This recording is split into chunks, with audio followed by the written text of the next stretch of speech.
You ever hear a story so wild, so dark, that you don't even know where to begin? This isn't just a scandal. This is a warning shot. When former celebrity bodyguard Big Homie CC sat across from Piers Morgan, he didn't just give an interview. He dropped a series of bombshells that could shake the industry to its core. According to him, what happened to Jamie Foxx last year wasn't just a freak medical emergency. It was part of something far more calculated and far more dangerous. Now, imagine this. You're handed a simple pill, just an Advil. You wake up 22 days later, barely remembering your name. Meanwhile, those close to you start vanishing or turning up dead, all with the same quiet cause, pneumonia. But not the kind that comes from the cold, the kind that allegedly gets manufactured. This isn't some YouTube rabbit hole. This is first-hand testimony. Poison, cover-ups, powerful names, and the possibility that one of the biggest names in music was just a middleman in something much bigger. What Big Homie CC revealed could rewrite the way we see celebrity culture forever. And the worst part? He says the real power is still hiding in the shadows. Before he became the man calling out some of the biggest names in entertainment, Big Homie CC was living the high life. He wasn't just some background figure. He was the one behind the velvet ropes, the man who made sure celebrities stayed safe while they partied with no consequences. His past client list reads like a who's who of music and Hollywood, but with every club appearance and backstage moment, he started noticing things that didn't sit right. Big Homie wasn't always known by that name. He came up in the streets of Chicago, where survival wasn't guaranteed. That upbringing gave him an edge, a sense for danger, and a strong moral compass. So when he transitioned into security work, he brought all of that with him. It earned him the respect of major celebrities, but it also meant he saw more than he was supposed to. At first, it was just whispers, strange conversations behind closed doors, parties that turned from fun to unsettling. Then came moments that shook him, people he worked with starting to get sick or disappear altogether. The official causes were always clean: flu, pneumonia, stress-related collapse. But after a while, the patterns became impossible to ignore, and that's when Big Homie made a decision most wouldn't dare. He left. He walked away from the glamour and the money to focus on something far more personal. He founded a group dedicated to helping victims of trafficking and organized exploitation. That's when he began to speak up, and that's when things started getting dangerous. But that wasn't the whole story, because the moment he tried to share what he saw, the attempts to silence him began. Big Homie didn't just step away quietly. As soon as he started telling the truth, or at least his version of it, things took a turn. At first, it was subtle, a blacked-out car following him in traffic, calls that dropped the moment he picked up. Then it got louder and scarier. In one instance, he says his car was rammed from the side by a vehicle with no license plate. Not once, not twice, but 3 times in a single month. He brushed it off at first, thinking it might be coincidence, until it wasn't. Until his brakes mysteriously failed on a highway exit ramp, until his tires had to be replaced after being slashed in a private garage. But it didn't stop there. Big Homie told Piers Morgan that the most chilling moment came when the feds showed up, not to arrest him, but to warn him. Someone had made threats against his life. He says they came to his home and straight up told him he was on someone's list. That's not the kind of warning you forget. It's the kind you lose sleep over. The kind that makes you check every mirror twice, every door lock 3 times, and then came the health scares. He started feeling weak, then collapsed. Doctors said it was pneumonia, but he wasn't convinced. He got toxicology tests. What they showed stunned him. Traces of something that metabolizes in the body as pneumonia-like symptoms. He believes it was a calculated move, not to take him out quickly, but to make it look natural, undetectable, clean. According to him, this is exactly what happened to others who were close to certain powerful figures. Sudden respiratory failure, mystery illnesses, all with clean coroner reports that chalked it up to pneumonia. But the bodies kept piling up, and the stories started to connect. Big Homie believes the message was clear: speak again, and you might not wake up next time. But what happened next would shake even the most hardened skeptics. Pneumonia is treatable, especially for the rich and famous. That's what makes this next part so chilling. Big Homie didn't just believe he was targeted. He believes there's a pattern, a repeated excuse used to quietly remove people from the picture. And if you look closely, the numbers don't lie. Take Kim Porter, for example, Diddy's former partner and the mother of his children. She passed suddenly at 46. The cause? Pneumonia. No signs of chronic illness, no serious warning, just gone. And the official story made sure it ended right there. Then there's Bobby Christina, the daughter of Whitney Houston, also died from pneumonia, in a way hauntingly similar to her mother. Prescription meds were mentioned, but the core cause remained the same: fluid in the lungs, respiratory shutdown, case closed. But the most haunting moment came when Big Homie mentioned Brittany Murphy, another young, vibrant celebrity whose official cause was, once again, pneumonia mixed with anemia and prescribed medication. Still, those close to her always believed there was more to the story. Something felt off, something about how fast it happened and how conveniently it was explained. This is where the web thickens, because these weren't aging patients or immune-compromised individuals. These were high-profile figures with personal trainers, private chefs, and access to the best healthcare on the planet. And yet, pneumonia keeps showing up as the final curtain. Big Homie wasn't the only one noticing this. Online, forums, industry whispers, even a few brave journalists began connecting the dots. Too many healthy people, too many identical diagnoses, all connected to the same circles, the same elite gatherings, the same inner sanctums of fame and power. And that brings us back to Jamie Foxx, whose story, according to Big Homie, fits the pattern in terrifying detail. Jamie Foxx has always been known for his charm, his talent, and his seemingly untouchable place in Hollywood. But in April 2023, something happened that flipped the script and nearly ended his life. It started with a headache, something small, something ordinary. According to Jamie, he asked a close friend for an Advil, just one pill, nothing unusual. But what came next was a living nightmare. He said it himself. After taking that pill, he blacked out and woke up 22 days later. 22 days. Gone. Erased from memory. When Jamie finally spoke about it publicly, he downplayed the event. He joked. He smiled. But if you listened closely, the fear was there. The confusion. The questions. He told fans during his Netflix comedy special that he saw a tunnel, but not the kind with light at the end. Instead, he joked about seeing the devil at the end of that tunnel. Then, almost as a slip, he asked, "Was that Puffy?" The crowd laughed, but the message landed. To some, it was just comedy, but to those paying attention, especially after what Big Homie CC shared,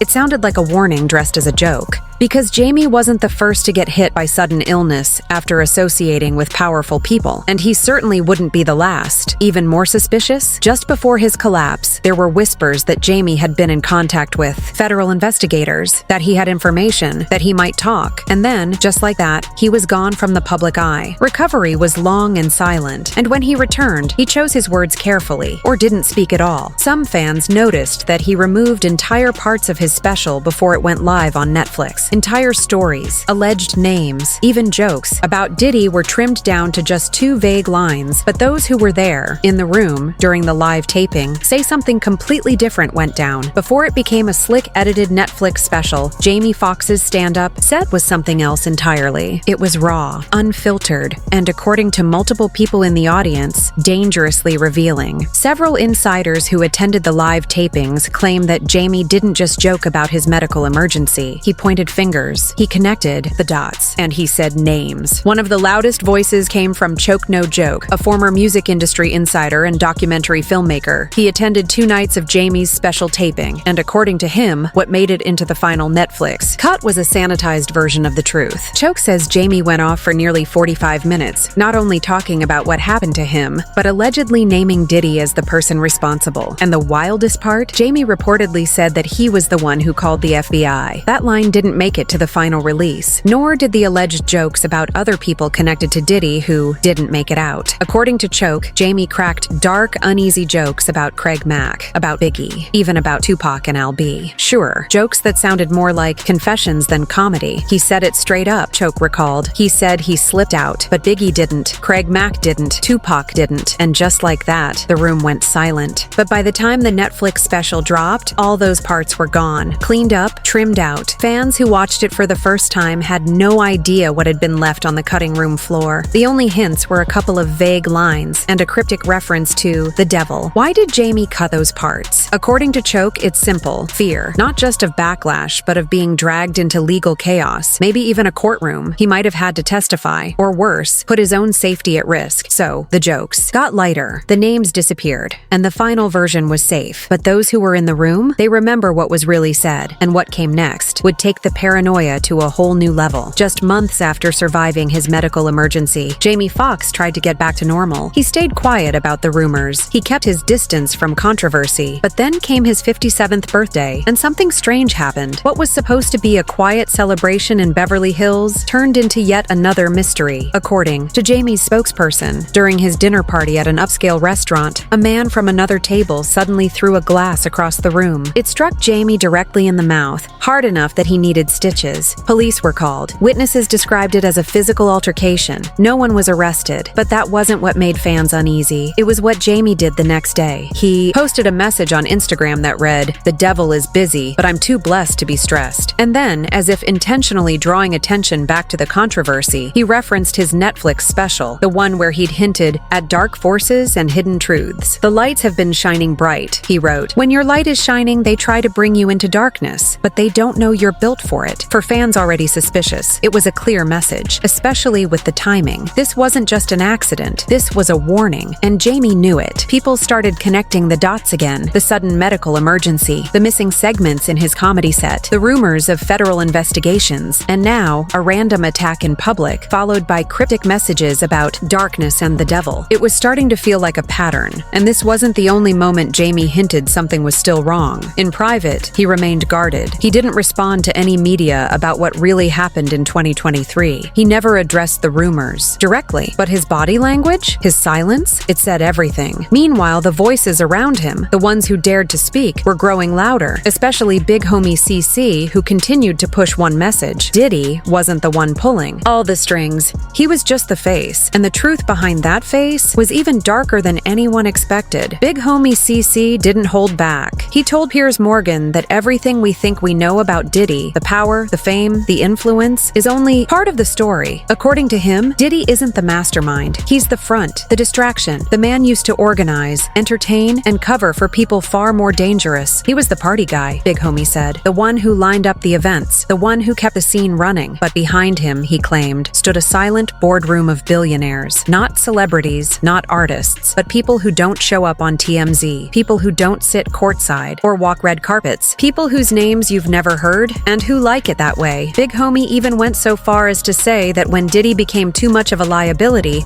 those same higher-ups turned on him. They needed a fall guy, he said, and Diddy gave them one. That's when the legal troubles started piling up. That's when old lawsuits resurfaced. That's when whispers about FBI investigations grew louder. According to Big homie, once you're no longer useful to these people, you're expendable, no matter how rich or famous you are. He compared the situation to the Epstein case, not in content, but in structure. A public face taking the heat, while the real architects hide in plain sight. According to him, this isn't just about one man. It's about a system, a machine. And the moment Diddy crossed the line, like suing one of the beverage companies run by powerful investors, the machine turned against him. That's when the setup began. That's when the attempts on whistleblowers increased. And that's when Big homie knew, without a doubt, that speaking out could cost him everything. But he didn't back down, because for him, this wasn't just about celebrity gossip. It was about children, about families, about the people these shadow figures allegedly exploit while the world watches the headlines and misses the real show happening behind the curtain. And while Diddy takes center stage in courtrooms and news cycles, Big homie says the real danger is still watching, still moving from the shadows. In the final section, we'll close with the implications of these claims, Jamie's ongoing silence, and why many believe this is only the beginning of something much bigger. Shall I continue? As the dust continues to swirl around Diddy's mounting legal troubles, the world is watching. But there's a strange quiet beneath the headlines, a stillness that makes some people more nervous than the chaos itself. Jamie Foxx, once the center of speculation, has vanished from the conversation. No statements, no press, not even a whisper. And that silence, it speaks volumes. Those who followed the story from the beginning remember the warning signs, the sudden health crisis, the cryptic jokes, the missing footage, the Instagram posts filled with hidden meanings. But now, with Big homie CC stepping into the spotlight and making bold, dangerous claims,